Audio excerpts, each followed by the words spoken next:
Good morning, all of you. In the previous class, we have read about ovary or the structure of the ovary, right? Now, we will discuss about the structure of an ovum, that how the structure of ovum is represented, right? So, we have a structure like this.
So somewhat this type of structure of ovum is represented, right?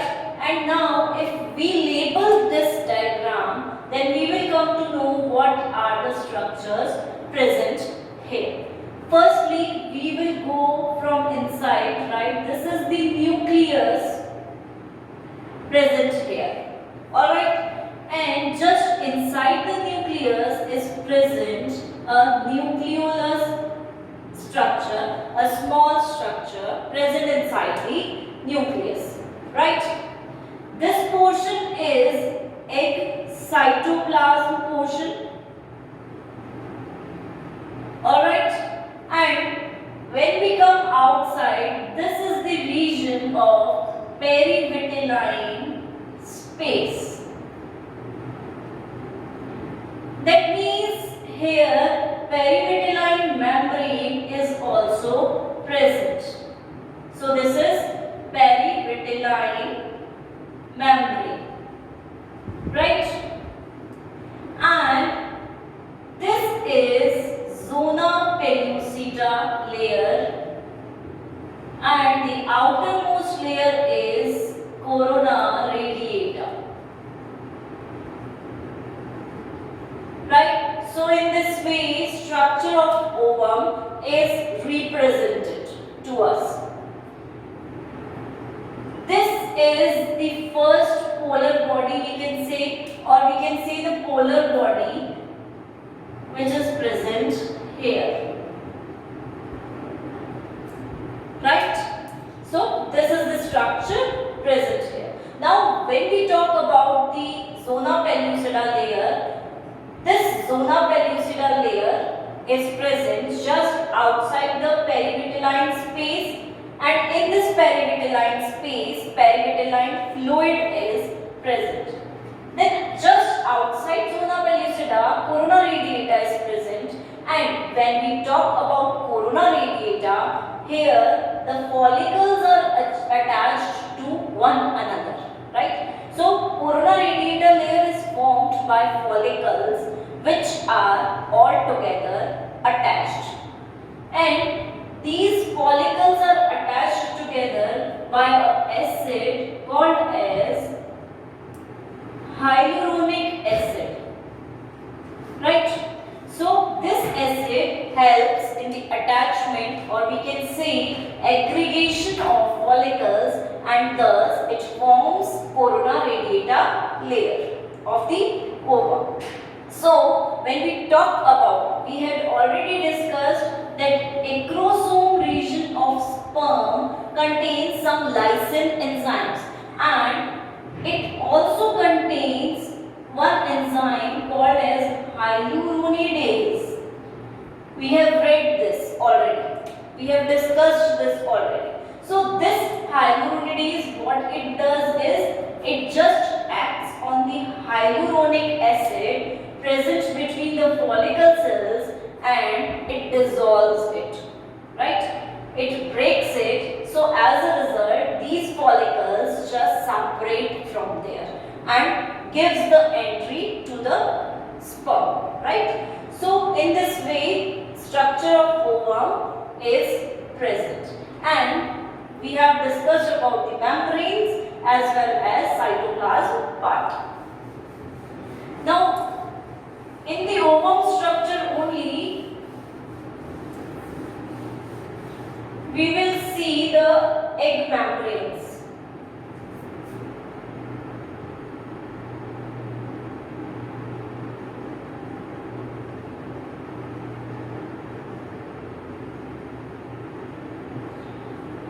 After we can say the ovum become mature, it forms around, or we can say it covers itself with different egg membranes which are protective in nature, right? So these egg membranes are present in the ovum, right? So these egg membranes are of three types, we can say. First is primary egg membrane.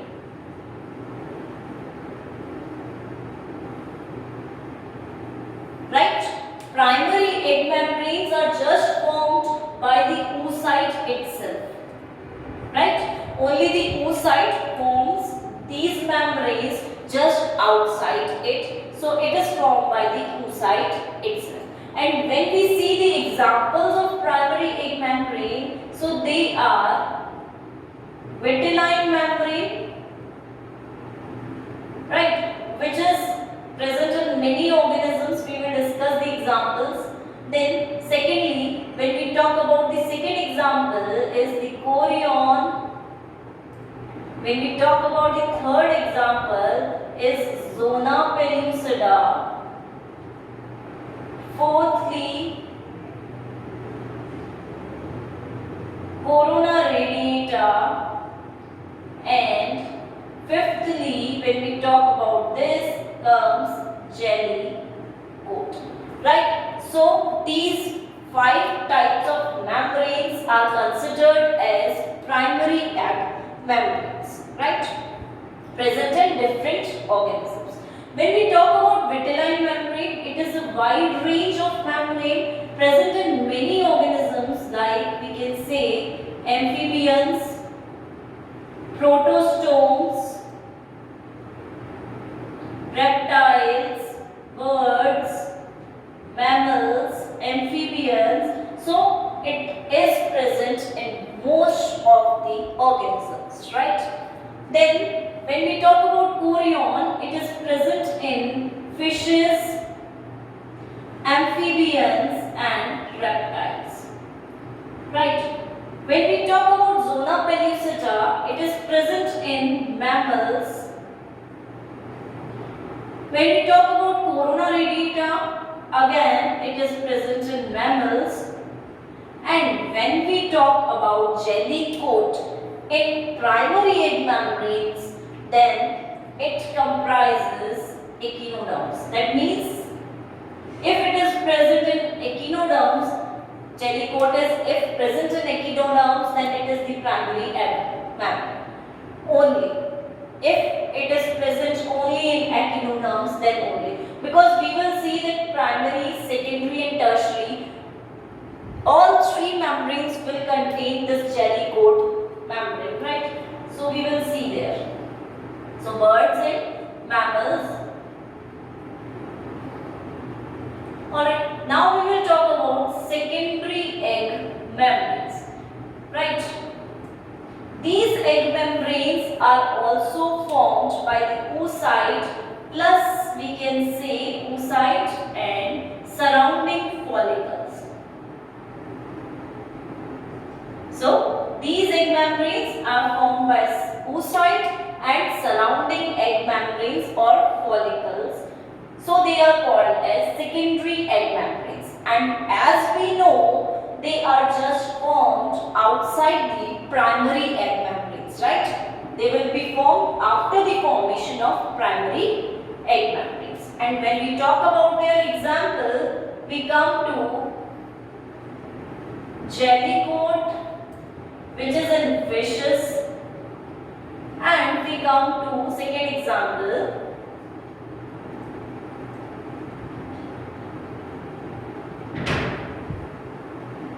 chitinous capsule, which comes in, we can say, insects, right? So secondary egg membranes are just two types: jelly coat, which is present in fishes, right, and second is chitinous capsule, present in insects. These membranes are present around the primary egg membranes, right? So if jelly coat is present in echinoderms, it is the primary egg membrane and formed from oocyte. If it is present in, we can say, fishes, then it is secondary egg membrane and formed from oocyte and surrounding follicles. And if it will be present in amphibians, then it will be tertiary egg membrane, right? So now we will see tertiary egg membrane. And when we talk about this membrane, then this membrane is formed just outside the secondary egg membranes, right? That's why it is called as tertiary egg membranes. These are the outermost egg membranes, we can say. One more thing, how they are formed. So they are formed by oviduct or uterus. That means these regions, right, both these are formed in ovary and they are formed in oviduct or uterus. That means oviducts contain some glands which secrete these membranes, right, while laying down of the egg. So in tertiary egg membranes, we have example of jelly coat in amphibians, right? Then second we have example of chaliza in birds, right? Third we have example of albumin, which is again present in birds. Fourth we have example of shell membrane, right, outer and inner. Again example found in birds. And lastly we will have shell. Example again birds or reptiles can come under this shell. So as a result, there are three types of egg membranes: primary, secondary and tertiary, and in all these egg membranes, different types of membranes are present. So this is just a chart of egg membranes, right?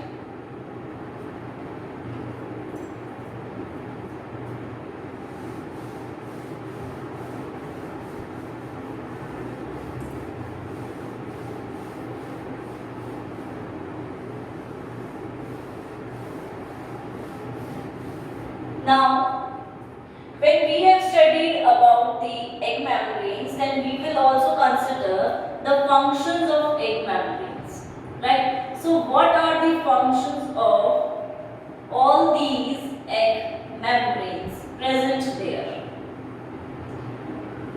Firstly, when we will talk about the function, we said that these egg membranes are protective in nature.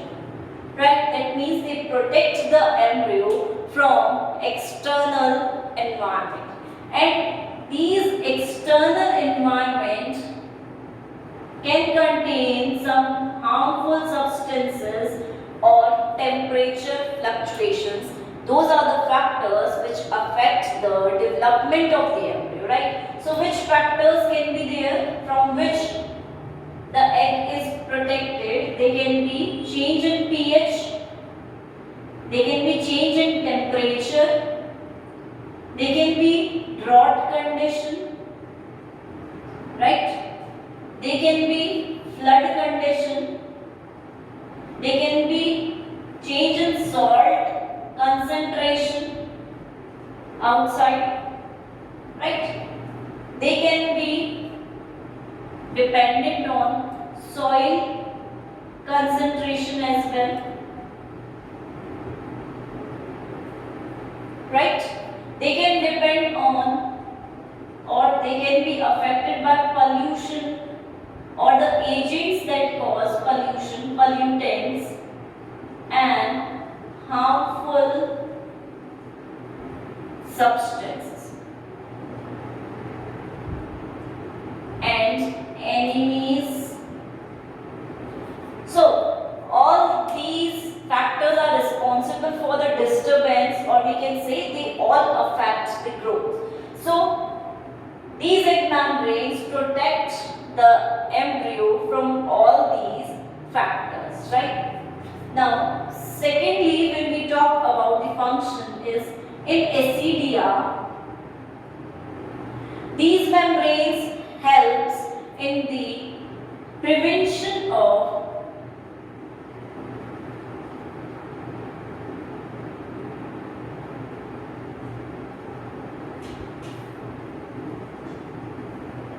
auto-fertilization, right? That means same species, or we can say in acidia, one organism produces both type of gametes, even male as well as female gametes. That means we can say it is hermaphrodite nature. It is of hermaphrodite nature. So in those organisms, auto-fertilization is prevented or stopped by these egg membranes, right? Thirdly,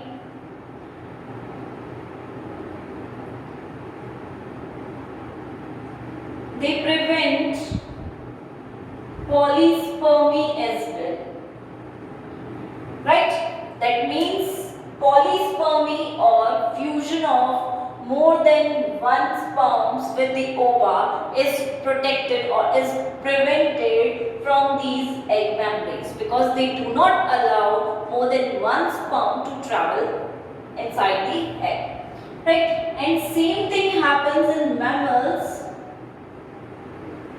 right? In mammals there is zona pellucida layer which prevents polyspermy, right? Then next function is in birds albumin layer is present, right? And this albumin layer present in birds, what does it do? It provides nourishment, right? It provides nourishment to the developing embryo. So one function can be like this, that it provides nourishment. Then in amphibians, when we talk about amphibians, they have jelly coat, right? And these type of egg membranes helps them to float on the surface of water, right? So they do not sink inside the water, they just float on the surface of water due to these egg membranes. So this is also a kind of, we can say, function of egg membrane. So these are the functions of egg membrane which helps in the development, right?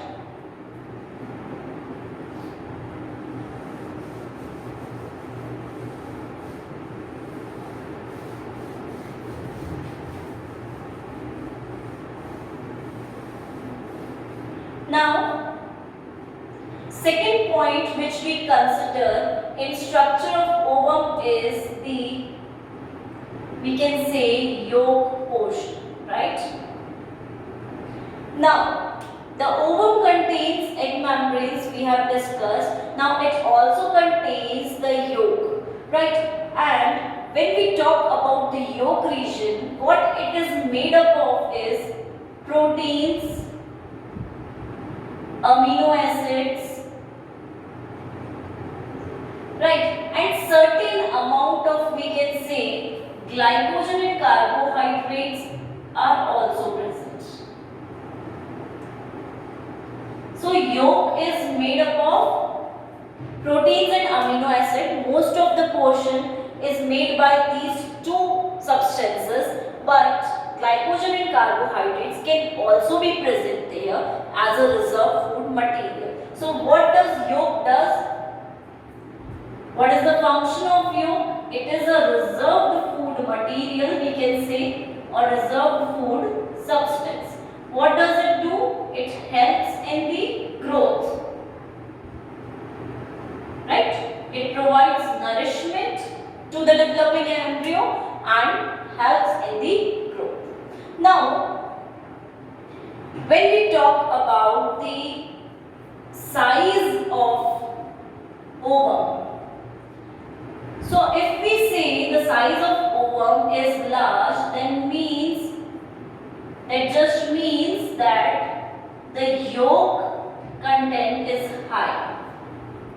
Alright, that means large egg contains high amount of yolk, and if the egg or ova is small in size, that means yolk amount is very much less in those type of eggs. So yolk depends, or yolk is directly proportional to the size, right? If yolk is more in quantity, then we can say size can be more or large.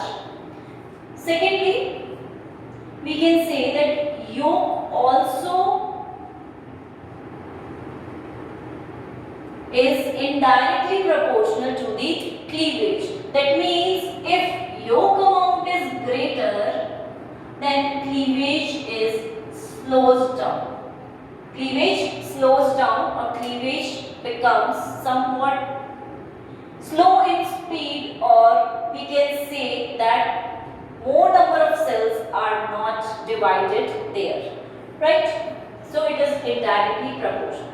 And when we talk about yolk, we can say that it is the reserved food material or substance present or helps in the growth of the embryo. So yolk is present inside the ovum. Now, when we talk about the third thing, it is polarity of ovum, right?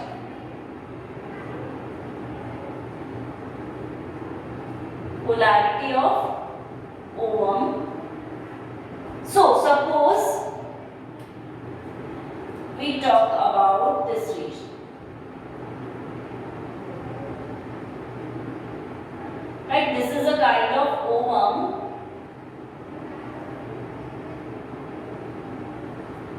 This pole is called as animal pole, and this pole is called as vegetal pole, right? And here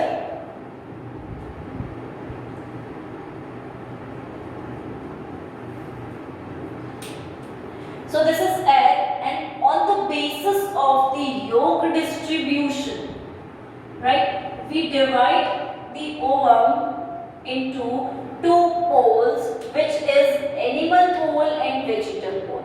If we talk about about the vegetal pole, that means this pole contains the yolk, right? And most of the yolk portion is present in this pole only. And if we talk about the animal pole, that just means that here yolk is very much less or is absent, we can say. Right? So animal pole does not contain the yolk portion, vegetal pole contains the yolk portion, and most of the eggs contain yolk in the vegetal pole only. So on the basis of the yolk distribution, we divide the egg into two poles, that is animal pole and vegetal.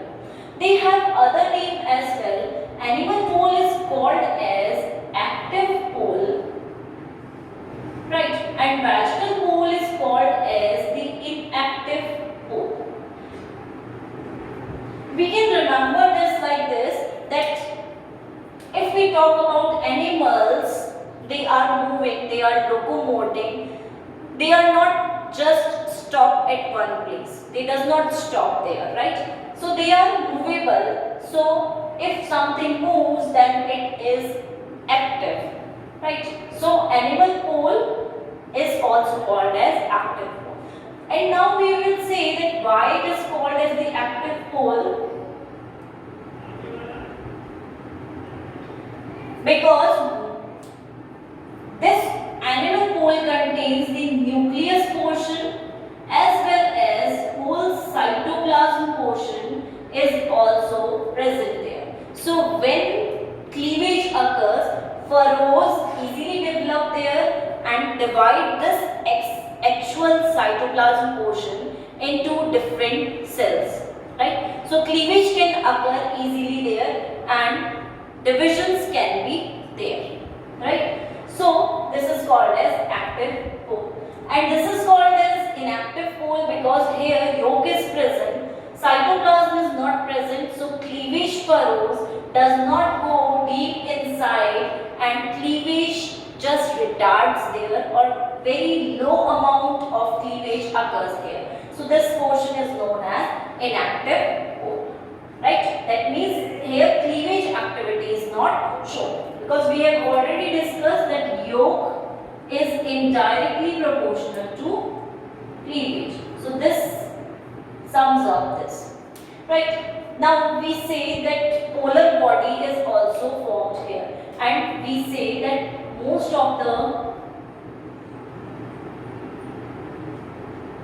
polar body is formed at the animal pole only. Okay, divisions occur there only, and polar body is also formed near this region, animal pole region only. Now, scientists divided this as polarity and called them as animal and vegetal poles. Now, they say that there is an imaginary line which passes through the animal and vegetal pole of the egg. And this imaginary line was called as polar axis, right? Which divides animal and vegetal pole itself, right? And this polar axis was later on called as animal vegetal axis because it is passing from both the poles. So in this way, polarity of ovum was defined and described.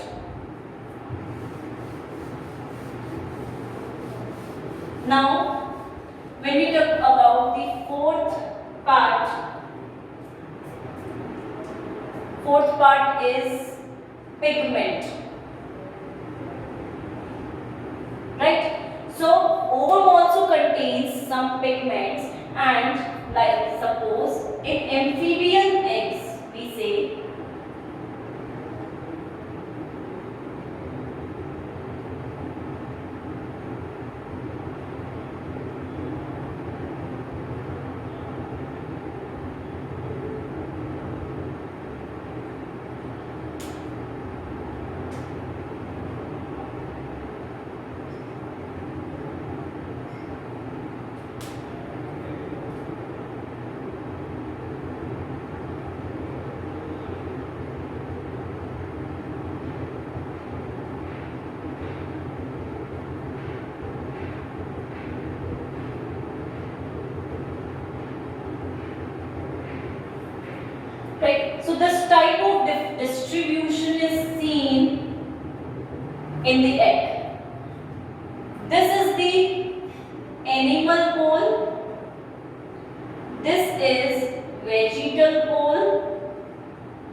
and this type of distribution is observed. So how does the pigment is provided to the egg? Because they contain pigment granules, right? And these granules provide pigment to the egg.